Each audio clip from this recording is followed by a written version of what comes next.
Student, સ્વાગત છે તમારું મારી યુટ્યુબ ચેનલ એપી સ્ટડી સેન્ટરમાં। આજે આપણે શીખવાનું છે ધોરણ 9 ગણિતમાં રેખાઓ અને ખૂણાઓ પ્રકરણ 6। તો આપણે સ્વાધ્યાયના દાખલા શરૂ કરતા પહેલા થિયરી શીખવી પડે, કારણ કે તો જ આપણને દાખલામાં ખબર પડશે। ચલો આપણે જોઈ લઈએ થોડી ઘણી થિયરી। ચલો સૌ પ્રથમ પાયાના પદો આપણે શીખવાના છે। રેખાખંડ કોને કહેવાય, કિરણ કોને કહેવાય, રેખા કોને કહેવાય, બરોબર। ચલો રેખાખંડ એટલે બે અંત્ય બિંદુ વાળા રેખાના ભાગને રેખાખંડ કહેવાય। તેને સંકેતમાં AB વડે દર્શાવાય છે। અહીંયા બે અંત્ય બિંદુ હોય એને શું કહેવાય? રેખાખંડ કહેવાય। હવે જોઈએ કિરણ, એમાં એક જ અંત્ય બિંદુ હોય અને રેખાના ભાગને કિરણ કહેવાય। એક જ અંત્ય બિંદુ હોય અને એક જ તરફ જતું હોય, આને શું કહેવાય? કિરણ કહેવાય। સંકેતમાં આવી રીતે દર્શાવવામાં આવે છે। રેખા જે બંને બાજુ અનંત સુધી વિસ્તરેલી હોય, બંને બાજુ જતી હોય, કિરણ એક જ બાજુ જાય, અહીંયા સ્ટોપ થઈ જાય, બરોબર, અહીંયાથી જાય એક જ બાજુ જશે, પરંતુ રેખા હોય બંને બાજુએ વિસ્તરેલી હોય છે। તેને સંકેતમાં આવી રીતે દર્શાવાય છે। ઉપર રેખાની નિશાનીને AB બિંદુ અથવા તો સ્મોલ અક્ષરમાં L, M, N વડે પણ દર્શાવવામાં આવે છે। આને શું કહેવાય? રેખા। આને કિરણ કહેવાય અને આને રેખાખંડ કહેવાય। હવે જોઈએ સમરેખ અને અસમરેખ બિંદુ એટલે શું? સમરેખ બિંદુ એટલે શું? જો ત્રણ કે તેથી વધુ બિંદુ, જેમ કે અહીંયા ત્રણ બિંદુ આપી દીધેલા છે A, B અને C, એક જ રેખા ઉપર આવેલા હોય તેને સમરેખ બિંદુ કહેવાય। હવે એમ કે આ બિંદુ D છે, સમરેખ છે કે નહીં? તો નથી, કારણ કે આ રેખાની ઉપર છે નહીં, બરોબર। પાયાના પદો શીખી લીધા। હવે આપણે જોઈએ ખૂણાના પ્રકારો, બરોબર, જેમ કે લઘુકોણ, કાટકોણ, ગુરુકોણ। ચલો, જ્યારે બે કિરણ, આપણે કિરણ વિશે સમજ્યા, કિરણ એટલે એક જ બાજુ જતું હોય ને એક બાજુ અહીંયા અંત્ય બિંદુ હોય। જ્યારે બે કિરણ એક જ સામાન્ય અંત્ય બિંદુમાંથી ઉદ્ભવે ત્યારે ખૂણો બને છે। આ એક જ બિંદુ છે A બિંદુ, એમાંથી આ બે કિરણ જુઓ શું થાય છે? નીકળે છે। કિરણ C અને કિરણ B, આ બિંદુ શિરોબિંદુ A માંથી નીકળે છે, તો આને શું બન્યો કહેવાય? ખૂણો બન્યો કહેવાય। આ શું બન્યો કહેવાય? ખૂણો બન્યો કહેવાય, બરોબર। તો આ બંને બાજુ થઈ અને આ એનું શિરોબિંદુ, બાજુ કઈ? AC બાજુ, AB બાજુ અને તેનું શિરોબિંદુ A, આ ખૂણો બન્યો, બરોબર। હવે જોઈએ લઘુકોણ કોને કહેવાય? જે ખૂણાનું માપ 0 અંશથી 90 અંશની વચ્ચે હોય, 0 અંશથી વધુ 90 અંશથી ઓછું, એવા ખૂણાને લઘુકોણ કહેવાય। જેમ કે અહીંયા X કેવો છે ખૂણો? લઘુકોણ, બરોબર। 0 થી વધુ 90 અંશથી ઓછો, એને લઘુકોણ કહેવાય। હવે જોઈએ કાટકોણ। કાટકોણ એટલે પરફેક્ટ 90 અંશનો હોય, એને જે ખૂણાનું માપ બરાબર 90 અંશ હોય તેને કાટકોણ કહેવાય છે। હવે જોઈએ ગુરુકોણ। તો જે ખૂણાનું માપ 90 અંશથી વધારે પરંતુ 180 અંશ કરતાં ઓછું હોય તેને ગુરુકોણ કહેવાય। 90 અંશ કરતાં વધારે, 180 અંશ કરતાં ઓછું, એવા ખૂણાને શું કહેવાય? ગુરુકોણ કહેવાય। આપણે જોઈએ સરળ કોણ કોને કહેવાય? જે ખૂણાનું માપ 180 અંશ હોય, જેમ કે અહીંયા જુઓ, આ એક 90 અંશનો ખૂણો બને, આ એક 90 અંશનો ખૂણો બને, તો 90 કેટલા થાય? 180। એટલે જે ખૂણાનું માપ 180 અંશ હોય તેને શું કહેવાય? સરળ કોણ કહેવાય। તે એક સીધી રેખા બનાવે છે। શું બનાવે છે? એક સીધી રેખા બનાવે છે, તેને શું કહેવાય? સરળ કોણ કહેવાય। હવે જોવાનું છે વિપરીત કોણ કોને કહેવાય? જે ખૂણાનું માપ 180 અંશ કરતાં વધુ અને 360 અંશ કરતાં ઓછું હોય તેને વિપરીત કોણ કહેવાય છે। જેમ કે અહીંયા જો એક ખૂણો છે, એના ફરતી બાજુનું માપ લઈ લેવાનું, એને એનું વિપરીત કોણ કહેવાય, બરોબર। તો આ 180 અંશ કરતાં માપ કેવું હોય છે? વધુ હોય છે, અને 360 અંશ કરતાં ઓછું માપ આપશે, એને વિપરીત કોણ કહેવાય। આપણે સ્વાધ્યાયનો પહેલો દાખલો શીખશું ને એમાં જ આ વિપરીત કોણ શોધવાનો છે। ચલો, ખૂણાના પ્રકાર આપણે જોઈ લીધા। હવે જોઈએ ખૂણાઓની જોડી। કોટિકોણ કોને કહેવાય? જે બે ખૂણાના માપનો સરવાળો 90 અંશ થવો જોઈએ તે ખૂણાને એકબીજાના કોટિકોણ કહેવાય। જેમ કે ખૂણા A નું માપ 30 છે, ખૂણા B નું માપ 60 છે, તો બંનેનો સરવાળો કરો કેટલો થાય? 90 થાય। તો ખૂણો A અને ખૂણો B બંને એકબીજાના કેવા કહેવાય? કોટિકોણ કહેવાય। કોટિકોણમાં હંમેશા માપ બંને ખૂણાનો સરવાળો કેટલો થવો જોઈએ? 90 અંશ થવો જોઈએ। પૂરક કોણ કોને કહેવાય? જે બે ખૂણાઓના માપનો સરવાળો 180 અંશ થતો હોય એ ખૂણાને એકબીજાના પૂરક કોણ કહેવાય છે। જેમ કે એક ખૂણાનું માપ 110 અંશ હોય અને બી ખૂણાનું માપ 70 અંશ હોય તો બંનેનો સરવાળો કરો કેટલો થાય 180 અંશ. એટલે આ બે ખૂણા એકબીજાના પૂરક કોણ કહેવાય. પૂરક કોણમાં માપ 180 અંશ થાય બંને ખૂણાનું અને કોટી કોણ હોય તો 90 અંશ થાય. ચલો હવે આપણે જોઈએ વિશિષ્ટ ખૂણાની જોડ. આસન કોણ, રૈખિક જોડ, બરોબર.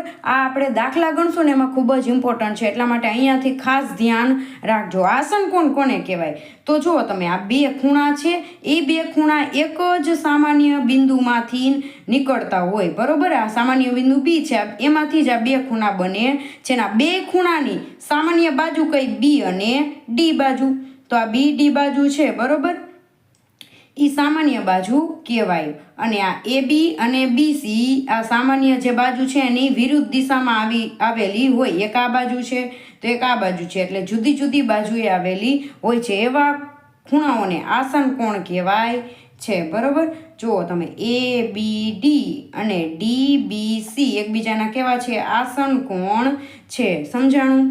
આસન કોણ હોય તો એક જ શિરોબિંદુમાંથી બંને ખૂણા નીકળતા હોય એની આ બંને ખૂણાની એક બાજુ સામાન્ય હોય અને એ બાજુ જે સામાન્ય હોય એમાં આ બંને ખૂણાઓ એકબીજાની વિરુદ્ધ બાજુએ હોય છે એને શું કહેવાય? આસન કોણ કહેવાય, બરોબર. હવે આખો આસન કોણ થયો એ બી અને સી. બનો કઈ રીતે? આ બે ખૂણાથી બન્યો તો એ બે ખૂણાનો સરવાળો કરો એટલે આપણને આખો ખૂણો મળે એ બી અને સી, બરોબર. હવે જોઈએ આપણે રૈખિક જોડ કોને કહેવાય. રૈખિક જોડના ખૂણા કેવા હોય? ચલો, જો બે આસન કોણ એટલે કે બે બાજુના ખૂણા સામાન્ય ન હોય તેવી બાજુ એક રેખા બનાવે તો તે ખૂણાઓની રૈખિક જોડ કહેવાય. આમાં આપણે જોઈ લઈએ કે જુઓ તમે આ એ બી બાજુ છે ને એ આ બાજુ આવતી રહે, સીધી થઈ જાય, બરોબર. તો આવી રચના થઈ જાય. આ બાજુ છે અહીંયા આવતી રહે અને આ શું થઈ જાય? આખી એક રેખા બનાવે. જુઓ તમે તો એને શું કહેવાય? રૈખિક જોડ કહેવાય. આવા ખૂણાના માપનો સરવાળો કેટલો થાય? 180 અંશ થાય છે. બે ખૂણાઓ છે, જો તમે આ એક ખૂણો ને એક આ ખૂણો, બંને ખૂણાઓ એક રેખા બનાવે છે એને શું કહેવાય? રૈખિક જોડ કહેવાય. આવા ખૂણાના માપનો સરવાળો આ બંને ખૂણાના માપનો સરવાળો કરો 180 અંશ થાય છે. ધારો કે એક સીધી રેખા ઉપર આ એક કિરણ ઊભું છે જેના કારણે આ બે ખૂણા એક્સ અને વાય બને છે. આ બંનેનો સરવાળો 180 અંશ થાય છે. જેમ કે જો આનું માપ આપી દીધું આપને 70 અંશ, બરોબર. તો આનું આપણે શોધવાનું કેવી રીતે મળે? આખો કેટલો હોય? 180 અંશ, એમાંથી 70 બાદ કરો એટલે આપણને આ મળે. કેટલો આવે? 110 અંશ. ચલો હવે આવી આકૃતિ દેખાય એટલે કે જ્યારે તમને રકમમાં આવી કોઈ સીધી રેખા દેખાય અને એક કિરણ એની ઉપર આવેલું હોય, છેદતું હોય, તો હંમેશા રૈખિક જોડનો નિયમ લાગુ પડે એટલે આ બે ખૂણાનો સરવાળો કેટલો થશે? 180 થશે. ચલો હવે આપણે જોઈએ અભિકોણ. રૈખિક જોડ જોઈ લીધું આપણે અને પછી શું જોયું હતું? આસન કોણ જોયું હતું, બરોબર. હવે આપણે જોવાનું છે અભિકોણ. અભિકોણમાં પ્રમેય 6.1 મોસ્ટ આઈમ્પી છે તો પ્લીઝ સ્ટુડન્ટ કરી લેજો. ચલો હવે અભિકોણ કોને કહેવાય? જ્યારે બે રેખા જેમ કે એ બી અને સીડી રેખા એકબીજાને એક જ બિંદુમાંથી છેદતી હોય તો સામસામેના ખૂણા હોય એ સરખા થાય. જેમ કે આ 50 અંશ હોય તો આ પણ 50 અંશ થાય, એવી રીતે, બરોબર. ચલો તો કયા ખૂણા સરખા થાય? એ ઓ ડી અને એની સામે એનો જેવો સરખો જ ખૂણો કયો થાય? બી ઓ સી, બરોબર. તો આ બાજુનો જોઈએ તો એ ઓ સી અને ડી ઓ બી ઈ સરખા થાય, આ બંને સરખા થાય, બરોબર. તો સામસામેના ખૂણા કેવા હોય? હંમેશા સમાન હોય છે. બસ આટલું યાદ રાખવાનું. આપણે સ્વાધ્યાયના પહેલા દાખલામાં આનો યુઝ કરીશું. હવે જોઈએ છેદતી રેખા શું? જો બે રેખા એકબીજાને એક જ બિંદુમાંથી છેદતી હોય તો તેને છેદતી રેખા કહેવાય. હવે છેદતી ન હોય એટલે કે સમાંતર રેખા કોને કહેવાય? તો એક જ સમતલમાં આવેલી હોય પરંતુ ક્યારેય એકબીજાને છેદે નહીં એને શું કહેવાય છે?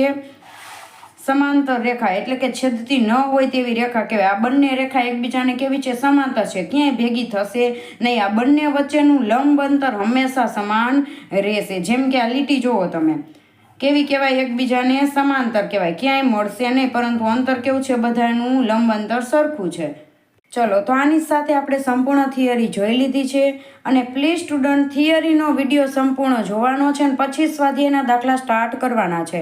બરોબર, તમે ડાયરેક્ટ સ્વાધ્યાય સ્ટાર્ટ કરી દેશો તો ખબર નહીં પડે કોને રૈખિક જોડ કહેવાય ને કોને અભિકોણ કહેવાય. તો આની સાથે આપણે વિડીયો કમ્પ્લીટ કરીએ છીએ અને મળી આવતા વિડીયો લેક્ચરમાં સ્વાધ્યાયના દાખલાની સાથે. અને જો હા તમને મારો વિડીયો પસંદ આવતો હોય તો લાઈક કરો, તમારા ફ્રેન્ડને શેર કરો, અને જો તમે ચેનલ પર નવા હોય તો પ્લીઝ ચેનલને સબસ્ક્રાઈબ કરવાનું ભૂલતા નહીં. Thank you. હેલો સ્ટુડન્ટ, સ્વાગત છે તમારું મારી યુટ્યુબ ચેનલ એપી સ્ટડી સેન્ટરમાં. આજે આપણે શીખવાનું છે ધોરણ 9 ગણિતમાં છઠ્ઠું પ્રકરણ રેખાઓ અને ખૂણાનું. આનો આગળનો વિડીયો સંપૂર્ણ થિયરીનો હતો, તો ન જોયો હોય તો પ્લીઝ સ્ટુડન્ટ જોઈ લેજો, કારણ કે એ થિયરીમાં ઘણું બધું શીખવાનું છે. એના ઉપરથી જ દાખલા છે, બરોબર? તો થિયરી નહીં આવડે તો દાખલા પણ નહીં આવડે. ચલો શરૂઆત કરીએ સ્વાધ્યાય 6.1ના પ્રશ્ન નંબર 1થી. આકૃતિમાં દર્શાવ્યા મુજબ રેખા એ બી, કઈ રેખા છે? એ અને બી. આ સીડી રેખા ને ઓ બિંદુમાં છેદે છે. જો એઓસી અને બીઓઈ, એઓસી અને બીઓઈ આ બંને ખૂણાનો સરવાળો બંને થઈને 70 અંશ થાય છે, તો ખૂણો બીઓડી, આ બીઓડી કેટલો આપી દીધેલો છે? આપણે લખી જ નાખી, 40 અંશ આપી દીધેલો છે. તો ખૂણો બીઓઈ શોધવાનો છે અને ખૂણો સીઓઈનો વિપરીત ખૂણો શોધવાનો છે. હવે તમને એમ થશે વિપરીત અને અભિકોણ ને એવું એટલે શું, બરોબર? તો જો તમે થિયરી સંપૂર્ણ જોઈ હોય તો આમાં તમને કાંઈ પણ ક્વેરી આવશે નહીં. તો પ્લીઝ પ્લીઝ પ્લીઝ સ્ટુડન્ટ પહેલાં થિયરીનો વિડીયો જોઈ લેજો. ચલો હવે આપણે જુઓ, તમે આપણે શોધવાનું શું કીધું છે? સૌ પ્રથમ બીઓઈ, એના ઉપર ફોકસ કરવાનું. સૌ પ્રથમ આપણે શું શોધવાનું છે? ખૂણો બીઓઈ શોધવાનો છે. હવે જો અહીંયાથી આપણને મળશે બીઓઈ. જો આ બંને ખૂણા છે ને એનો સરવાળો થઈને 70 થાય. આપણે બીઓઈ શોધવાનો છે, તો સૌ પ્રથમ આપણી પાસે એઓસી હોવો જોઈએ. એઓસી મળી જાય ને તો એ એઓસીના 70 અંશનો સરવાળો કરી નાખશું એટલે આપણને શું મળી જાય? બીઓઈ મળી જાય ખૂણો, બરોબર? તો સૌ પ્રથમ એઓસી મળે કઈ રીતે? જો એઓસી મળે કઈ રીતે? તો યાદ રાખવાનું, હંમેશા અભિકોણ હોય ને ત્યારે સામસામેના ખૂણાના માપ સરખા થાય. જો અહીંયા ચોકડી પડે છે, ચોકડી પડે એનો મીન્સ શું? કે અહીંયા જો આ બે ખૂણા સરખા થાય છે, તો આ 40 અંશ હોય તો આ કેટલો હોય? 40 અંશ હોય, બરોબર? તો આપણે લખવાનું સૌ પ્રથમ એમને લખી નહીં નાખવાનું કે એ ઓસી બરાબર 40 અંશ થાય, બરોબર? તો શું લખવાનું? સૌ પ્રથમ જુઓ, આ આપી દીધેલું છે એ લખી નાખવાનું કે ખૂણો એઓસી પ્લસ ખૂણો બીઓઈ બંને થઈને કેટલો થાય છે? 70 અંશ થાય છે, બરોબર? જો આને આપણે સમીકરણ નંબર 1 આપી દઈએ, આપણે આગળ કામ આવશે. અને અહીંયા કેના ઉપરથી આપણે આ મેળવવાનો છે? એઓસી અભિકોણ ઉપરથી. તો એનો સામેનો ખૂણો લખવાનો કે બીઓડી 40 અંશ છે ને, એટલા માટે એઓસી 40 અંશ થાય. તો આપણે લખવું પડે કે ખૂણો બીઓડી બરાબર કેટલો છે? 40 અંશ છે, એટલા માટે આ બીઓડી કેટલો છે? 40 અંશ છે. ચલો હવે સૌ પ્રથમ આપણે લખવાનું શું છે? કે અભિકોણની જોડ છે. રેખા એ બી, આ રેખા એ બી ને સીડી અભિકોણની જોડ બને છે. રેખા એ બી અને સીડી બિંદુ ઓમાં છેદે છે, એટલે શું બને? અભિકોણ થાય. અભિકોણ થશે તો હવે લખી શકાય. એટલે ખૂણો, આ બે ખૂણા રહ્યા એ બંને કેવા થશે? સરખા થશે. તો ખૂણો એઓસી બરાબર ખૂણો બીઓડી થાય. બીઓડીનું માપ છે કેટલું? 40 અંશ. માટે ખૂણો એઓસીનું માપ પણ કેટલું થાય? 40 અંશ થશે. હવે મળી ગયું, તો આમાં આપણે મૂકી દેવાનું સમીકરણ 1માં, બરોબર? ચલો સમીકરણ 1માં ખૂણો એઓસીનું માપ મૂકી દો. ચલો ખૂણો એઓસી પ્લસ ખૂણો બીઓઈ બરાબર 70 અંશ થાય છે. કારણ કે આપણે બીઓઈ શોધવો છે એટલા માટે આનું માપ મેળવી લીધું. કેટલું? 40 અંશ પ્લસ ખૂણો બીઓઈ બરાબર 70 અંશ. ખૂણો બીઓઈ શોધવાનો છે, એની સાથે જે પણ હોય બરાબરની આ બાજુ લઈ જાઓ. તો 70 અંશ અહીંયા 40 પ્લસમાં આ બાજુ આવે તો માઇનસમાં. તો ખૂણો બીઓઈ બરાબર કેટલો આવશે? 30 આવશે. એક ખૂણો આપણને મળી ગયો. સૌ પ્રથમ કરવાનું શું, આપણને આપ્યું હતું, આ આપી દીધેલું હતું અને એવું આપ્યું હતું કે BOD 40 છે, બરોબર. તો શું કર્યું, BOD 40 હોય ને તો એનો સામેનો અભિકોણમાં સામેના ખૂણા સરખા હોય તો AOC પણ કેટલો થાય, 40 થાય. બસ એટલું જ કરવાનું. આપણે અહીં લખવાનું કે અભિકોણ થાય છે આ બંને ખૂણા, એટલા માટે જ જો BOD 40 હોય તો AOC પણ 40 થાય. તો AOC મળી ગયો, એને આપણે આ સમીકરણ 1માં મૂકી દીધો, બરોબર. AOC 40 થાય છે તો BOE શોધવાનો છે. 70માંથી 40 બાદ કરો, BOE કેટલો થઈ જાય, 30 થઈ જાય, બરોબર. એક કામ આપણે કમ્પ્લીટ થઈ ગયું. હવે શું શોધવાનું છે, વિપરીત. મેં તમને થિયરીમાં શીખવાડ્યું હતું વિપરીત કોણ કોને કહેવાય. વિપરીત COE આપણે શોધવાનો છે. શું શોધવાનું છે, COE. જો આ 40 છે તો આ આપણને કેટલું મળ્યું, 40 મળ્યું. પછી BOE અત્યારે આપણે શોધ્યું, કેટલું મળ્યું, 30. હવે શું શોધવાનું, COE શોધવાનું છે, બરોબર. હવે જો યાદ રાખવાનું, જ્યારે પણ આવી રેખા હોય ને, રેખા, બરોબર, અને એમાં આ બધા ખૂણા બનતા હોય, આખા બધાયનો સરવાળો કેટલો થાય, 180 હંમેશા થાય. તો આ બે ખૂણાનો સરવાળો થઈને 70 થાય છે. તો આ કેટલો હોય છે આપણે ખબર પડી જાય, 180 માંથી બાદ કરી નાખવાના, એટલો આ COE મળે, બરોબર. ચલો હવે આગળ આપણે એ જ કરશું. ચલો હવે પેલું કામ પૂરું થઈ ગયું. બીજું હવે શું શોધવાનું, COE વિપરીત. એના પહેલાં આપણે COE શોધવો પડે. કઈ રીતે મળે મેં તમને કીધું હતું. અહીંયા જો OC અને OE આ એક જ રેખા ઉપર આવેલા છે એટલે ત્રણેય ખૂણાના માપનો સરવાળો 180 થશે. તો ત્રણેય ખૂણા લખવાના. ક્યાં ખૂણા, AOC, COE, EOB, બરોબર. ચલો લખશું આપણે ખૂણો AOC પ્લસ ખૂણો COE પ્લસ ખૂણો EOB બરાબર કેટલા થાય, 180 થાય. કારણ કે રૈખિક જોડ બનાવે છે. તો AOC આપણને 40 મળ્યો. આપણે આ COE શોધવાનો છે અને EOB આપણને મળ્યો 30, બરોબર. તો 180 આપણે શોધવાનો છે. COE પ્લસ 40 અને 30 કેટલા થાય, 70, બરાબર. 180 ખૂણો COE બરાબર 70 ના બાજુ જવા દો. 180 માંથી 70 બાદ કરવાના એટલે આપણને ખૂણો COE મળી જાય. કેટલો મળી જાય, 110, બરોબર. આપણે શોધવાનો છે વિપરીત COE. વિપરીત ખૂણો COE શોધવાનો છે. કઈ રીતે મળે ખબર છે, પહેલા આપણે અહીં લખી નાખીએ. કેટલો આવ્યો, 110. વિપરીત એટલે કે આ COE છે ને એના સિવાયના બધા ખૂણાનો સરવાળો, આનો ને આનો, બરોબર. એના કરતાં સ્માર્ટ વર્ક કરાય. આ બધાનો સરવાળો કરીને લાંબી રીત થઈ જાય. શું કરવાનું, 360માંથી આ COE ખૂણાને બાદ કરી દેવાના એટલે આપણને વિપરીત COE મળી જાય. તો અહીંયા એવું જ કરશું આપણે. વિપરીત COE કેવી રીતે મળે, 360માંથી આપણે ખૂણો COE ને બાદ કરી નાખવાનો. 360 માઇનસ ખૂણો COE કેટલો છે, 110. તો આપણને મળી જાય 250. વિપરીત ખૂણો COE. ખૂણો COE. બસ આ આપણો જવાબ આવી ગયો. આપણે બંને શોધી લીધા, બરોબર. આપણને બે શોધવાના કીધા હતા. BOE શોધી લીધો અને વિપરીત COE શોધી લીધો, બરોબર.